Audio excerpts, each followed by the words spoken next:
So, ladies and gentlemen, we have got our first guest speaker this morning. I was very lucky to meet him actually outside, so I was able to learn how to pronounce his name properly, Dennis Maga. I believe I've got that correct, yes? Yes, thank you. So Dennis is the General Secretary of First Union, which is one of the fastest growing private sector trade unions in New Zealand. It's got 32,000 members and some of New Zealand's biggest organisations. Now, Dennis was elected in 2017. He's born in the Philippines. And Dennis is the first New Zealander of Asian descent to lead a major trade union. So I'd like us to all put our hands together and welcome Dennis Maga. Thank you.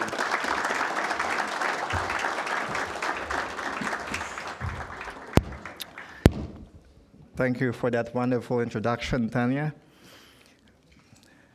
Tihe Mariora, engamana, engareyo, erorangatirama, tenakoto. Tenakoto, tenakoto, tenakoto katua.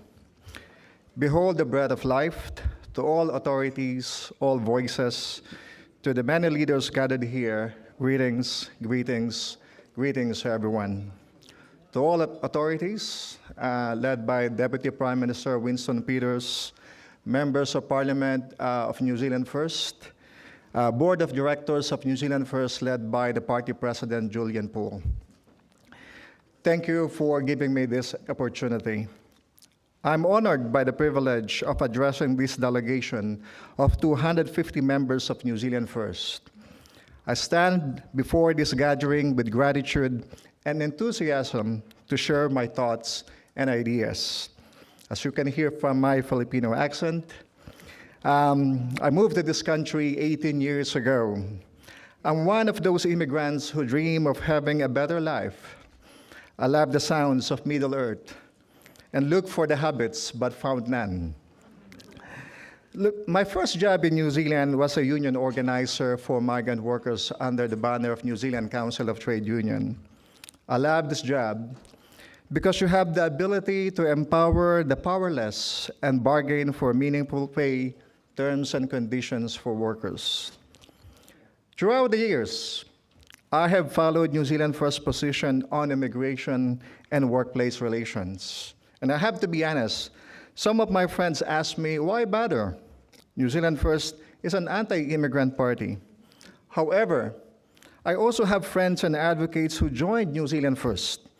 That's why I was one of those individuals who was not convinced about such narrative, but it made me interested in understanding the party's position and where it's coming from. Before I come here today, my colleagues in the union movement were in disbelief, and they thought I was joking when I received the invitation to speak at this conference. I said to them, mate, it's happening on Sunday, 13th of October. Suddenly, the mood in the room changed, and some of them asked, are you now going to affiliate with New Zealand First? I said, why? Because your name sounds like one, First Union. Now, let me introduce our union. So we have 32,000 members, and we represent these sectors. We have retail, finance, transport and logistics, manufacturing, clothing and textile, construction, and we also have ambulance, bus, chemicals, food and baking, clothing and textile, wood processing, and forestry. Now, like you, we also have our advocacy, and that advocacy is workers first. So these are some of them that I would like actually to introduce. Oh, sorry, technology. All right. So these are advocacy that you may agree or may disagree, but our members like you also pass a remit to campaign publicly. Now, while you're reading that, going back to my colleagues, I attempted to comprehend their mood.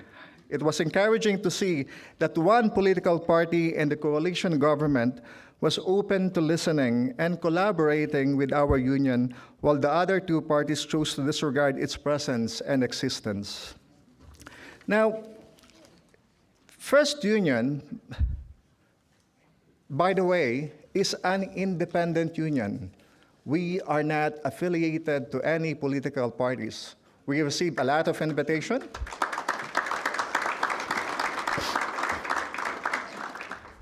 And sometimes some political parties actually know that I'm a hard hitter as well, because I know how to criticize.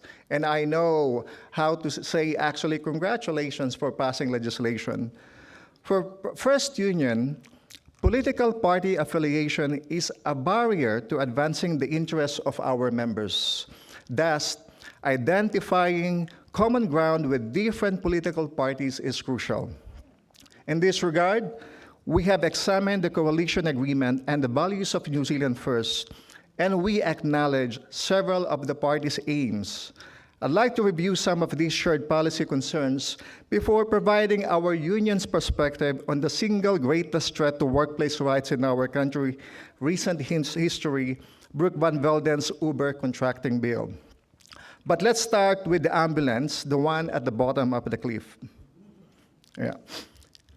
First thing I would like to say, thank you, New Zealand First, because you are consistent. Several years ago, because of Winston Peters' intervention, he actually rescued the collective agreement between St. John, NZAA, and First Union by asking more money from the government to fund ambulance officers. But when I had a meeting with Julian the other weeks, it's like a deja vu, because we are in the same situation again. As you may be aware, St. John currently relies on charity donations to make up around 15% of its operating costs. And as the union representing ambulance officers, we know that this has to change. The ambulance sector is broken fundamentally. Every time our union enters bargaining with St. John, regardless of how underpaid and overworked ambulance officers are, all the employer has to say is, we have no money left. It's just happened this year and led to months of strike actions and the first national withdrawal of labor by St. John ambulance officers. It's easy for an employer with an obscure and complicated funding track record that combines both government and charity funding to play hardball over wages and create confusion about both the funding needed to operate and how that funding is allocated to improving staff wages and conditions if provided. Every time the St. John collective agreement expires, it starts anew. And every time we wonder, why is arguably one of the most crucial and central health services that we will all depend on in our time of greatest need, funded in this strange way? The rest of our health services are not. They are funded entirely by government and integrated into national budgetary planning for the entire health service. St. John and Wellington Free Ambulance are unnecessarily separate from the wider system, and ambulance officers are the ones paying for it. Now, you will hear St. John tell you that recruitment is presently at a high level, and aside from the occasional problem, the service is running like clockwork. This is not true. New recruitment aside, we know experienced ambulance officers are leaving New Zealand. Paramedics and emergency medical workers can earn significantly higher wages working in Australia, for example, where the ambulance sector is governed by a national award and Fair Work Ombudsman. Working in the trucking or wider transport sector can be much more rewarding financially, with none of the responsibilities of emergency medical care and far less stress. We've heard that some qualification authorities in New Zealand advise new graduates to not even bother applying at St. John because the pay is poor and the conditions are brutal.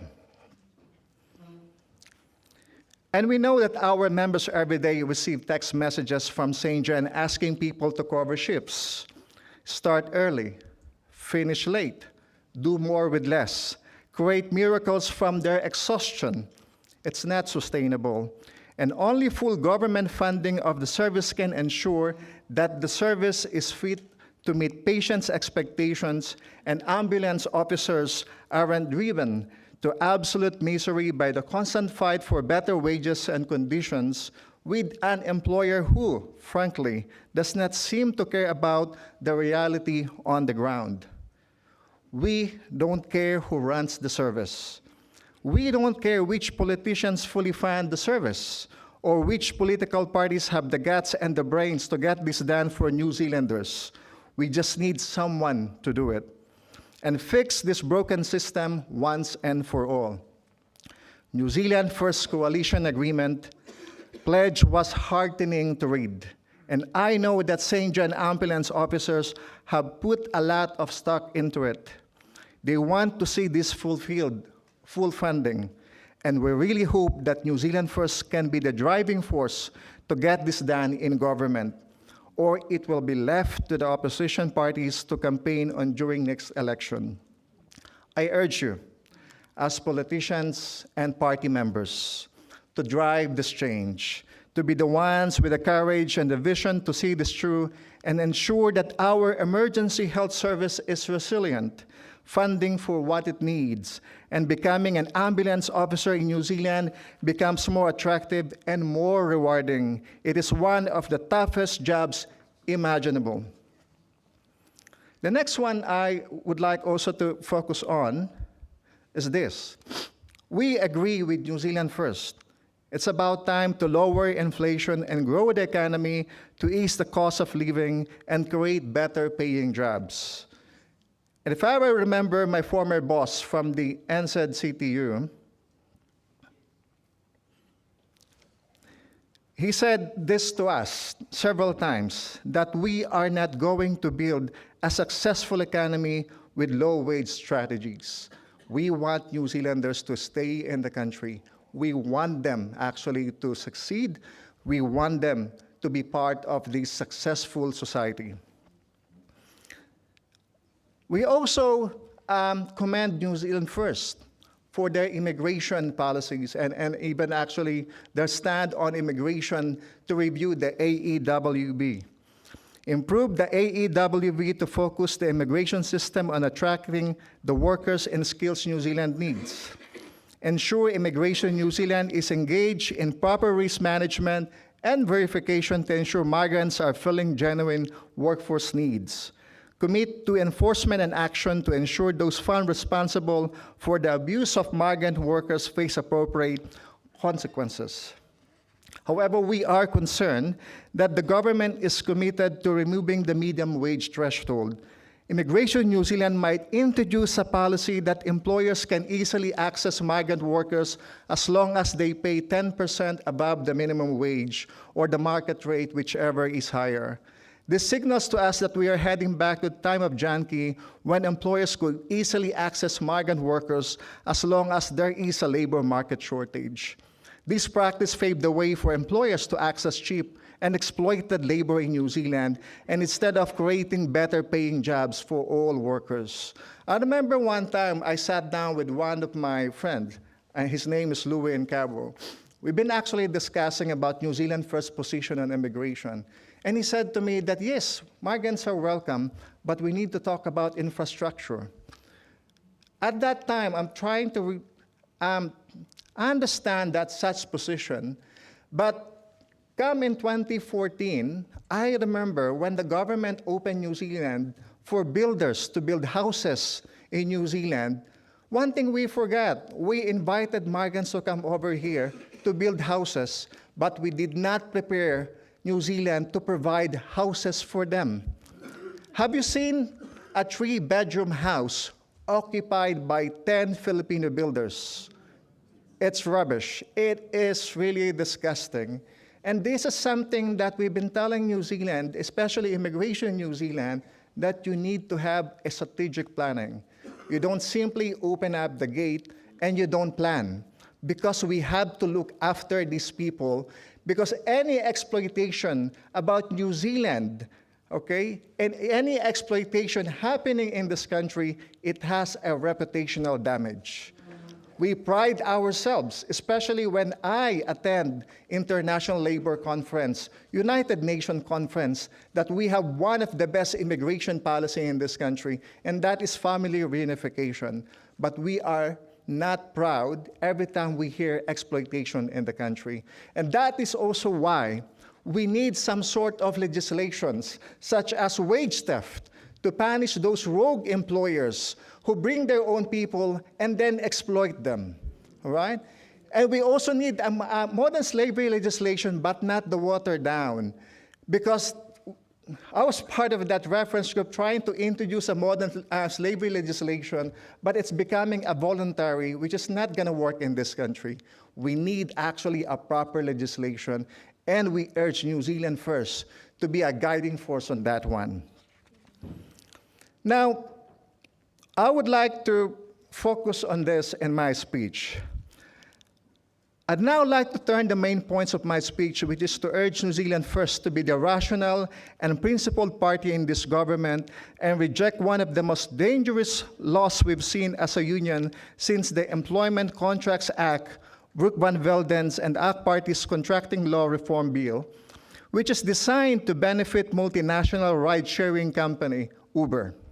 But first, I need to explain how this bill came about and why it is such grave concern for workers and the union movement altogether. In July 2021, First Union and E2 announced that we were taking a class action case on behalf of a group of Uber drivers, seeking a declaration that they were employees and not independent contractors. A report was released at the same time based on a survey of almost 100 gig workers, highlighting that they were regularly being paid below the minimum wage, lacked access to sick and annual leave, had no industrial voice, and weak health and safety. And while many people are aware of Uber's exploitative labor practices, few realize that alongside this, Uber's global tax structure is designed to deprive governments of much-needed tax revenue to fund schools, hospitals, roads, public transport, and other essential service. This is true in New Zealand, as it is in countries around the world, and it impacts everyone. Uber global tax structure is an example of much broader problem with multinationals shortchanging global governments, including New Zealand, by shifting their taxable profits offshore. The business model of Uber and other platform or gig corporations also has the potential to drive down wages and working conditions for everyone. The New Zealand government must develop stronger regulation and enforcement mechanisms to make sure multinationals do not shirk the obligation to pay taxes and provide fair wages and working conditions, which support the community rather than merely extract and offshore profits.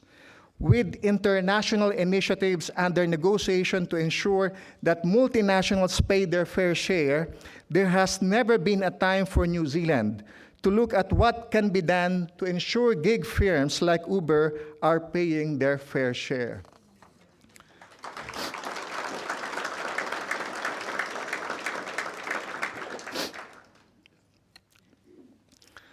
While Uber's opaque financial reporting in New Zealand provides limited information, estimates based on Uber's Australian operations suggest Uber may have avoided between $6.4 to $12.8 million in New Zealand company taxes in 2021 alone. As Uber's business continues to grow, so will the impact of Uber's tax avoidance. Uber, based in San Francisco, has yet to report a profit at the global level, but clearly makes significant profits in many countries, New Zealand included. Uber's global operation outside of the US and China are structured via the Netherlands and intentionally designed to avoid taxes and other obligations. Uber, top Dutch shell company, pulled in global revenues of over $5.8 billion in 2019. However, Uber has set up a sophisticated tax shelter that may help Uber, if left unchallenged, avoid income tax payments in the Netherlands and around the world for decades to come. Do you know how many employees Uber directly employ in New Zealand? Anyone can guess? I'll give you chocolate fish. One. Brilliant. You're awesome. Yes. Now, let's talk about employment court ruling, okay? This is about Fresh Union E2 versus Uber. Now, I'm going to be legalist here. Pursuant to Section 6 of the Employment Relations Act 2000, a worker can apply to the court to seek a declaration of his or her status. Upon receiving the application, the court is required under Section 6 to determine the real nature of the relationship by considering all relevant matters. Are you an employee or are you an independent contractor? This has been the long-standing test and is commonly known as the real nature test. So the real nature test is as to ascertain whether you are an employee or a contractor. For decades, the judicial system has been applying this real nature test to determine the relationship and make declarations accordingly. In some cases, the worker was found to be an employee. In some cases, the worker was not found to be an employee. In the recent Uber Court of Appeal judgment, the Court of Appeal applied the real nature test and followed judicial guidelines set by the Supreme Court and reached the conclusion that the 4 Uber drivers are employees of Uber. The same conclusion reached by the Employment Court. There was nothing unusual about the way courts applied the law in the cases. The conclusion reached by New Zealand courts is consistent with courts in other real nature countries like the UK, Netherlands, Switzerland, France, and EU, where Uber drivers have been found to be employees of Uber. What is, however, unusual about the Uber case is that unlike other cases where a worker who was often labeled as an independent contractor, quote unquote, applied to the court to be determined as an employee, Uber's contract with all Uber drivers denies any sort of relationship. If it denies employment, partnership, they don't even actually call you as an independent contractor and do not state what the relationship actually is between the drivers and Uber. Uber goes further to say that if any court in the world finds the driver to be either an employee or an independent contractor, the driver has to indemnify Uber from any such claims. This is one of the most oppressive clauses a company could possibly have with a worker. 1, we understand that Uber and the lawyers acting for Uber have been claiming that court decisions create uncertainty for companies and workers. This is an utter nonsense. It is propaganda created by Uber to lobby for law changes. The real nature of the relationship creates certainty and allows the courts to lift the corporate veil and see through window dressing terms and see through mislabeling languages to determine the real nature of the relationship. If a worker were really an independent contractor, the court would declare so accordingly. And if a worker were a real employee, the court would declare so accordingly. Second, Uber also claims many drivers wish to be flexible and want to be independent contractors. This is not true. In fact, not a single driver has given evidence for Uber. More than 1,000 Uber drivers have filed claims in the Employment Relations Authority seeking minimum wages and entitlements provided to employees under New Zealand law. What Uber brings to New Zealand is not certainty, no profits because of tax evasions, and not a healthy and strong economy, but substandard, oppressive, unethical labor practices that would severely render New Zealand workers' work conditions precarious and insecure. It would ruin the foundation of the New Zealand economy and New Zealand labor practices. It is clear Uber's lobbying has been successful with the ACT Party. Minister Brooke Van Veldens has announced planned changes to the contractor law by introducing 4 arbitrary criteria to determine the relationship. The criteria introduced ignore reality and are purposely designed to allow Uber or companies such as Uber to escape free and prevent any platform workers from seeking status claims, but it would have many adverse ramifications. For example, if a written agreement specifies the workers are independent contractors, the workers are prevented from seeking any claims. This totally ignores the imbalance of power in contract negotiations. Just imagine if there is a migrant worker who became permanent resident in this country and they signed a contract stating that they are independent contractor despite belief that they should be considered as employees.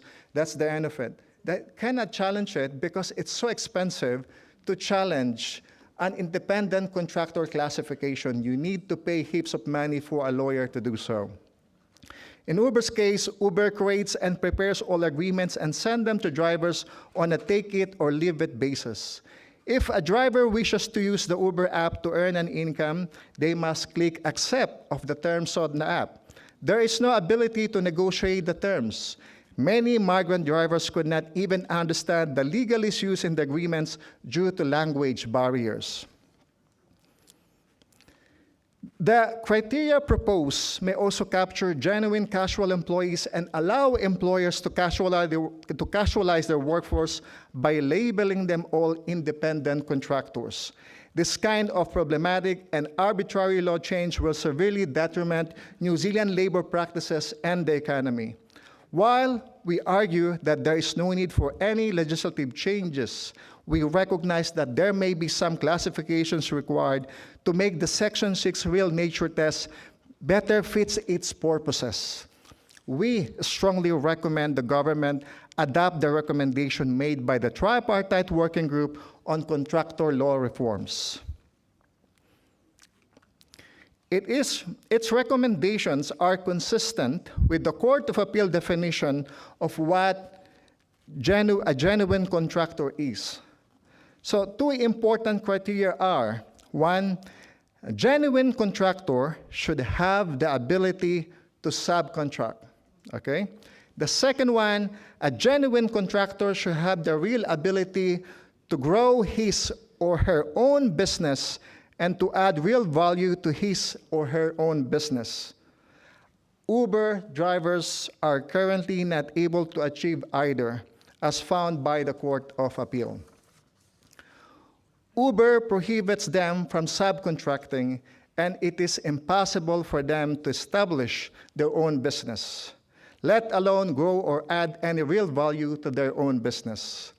Brooke Van Veldens' proposed law changes would not bring certainty to existing contracting arrangements, but it could make certain that some employers would seek to reduce permanent employment in their businesses and encourage a take-up of precarious contracting arrangements where workers lack the pathway to challenge their misclassification and wages, conditions, and job security to go out the window.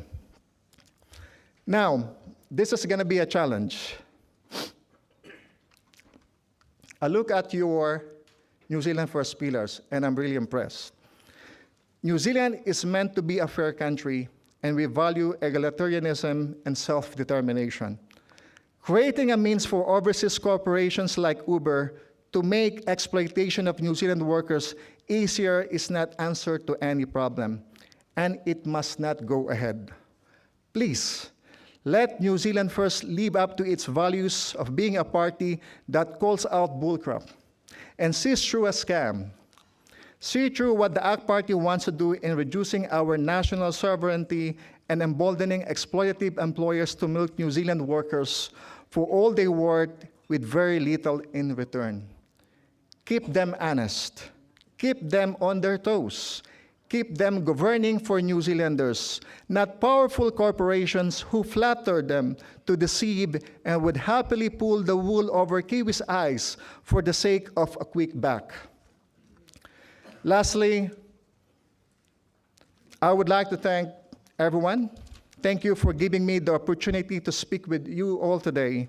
It has been a pleasure to be here and discuss the topics that matter most to our union. And I look forward to working cooperatively with you all to ensure New Zealand remains a place where workers are valued, rewarded, and protected from exploitation. And this is the essence of Workers First. Thank you, everyone.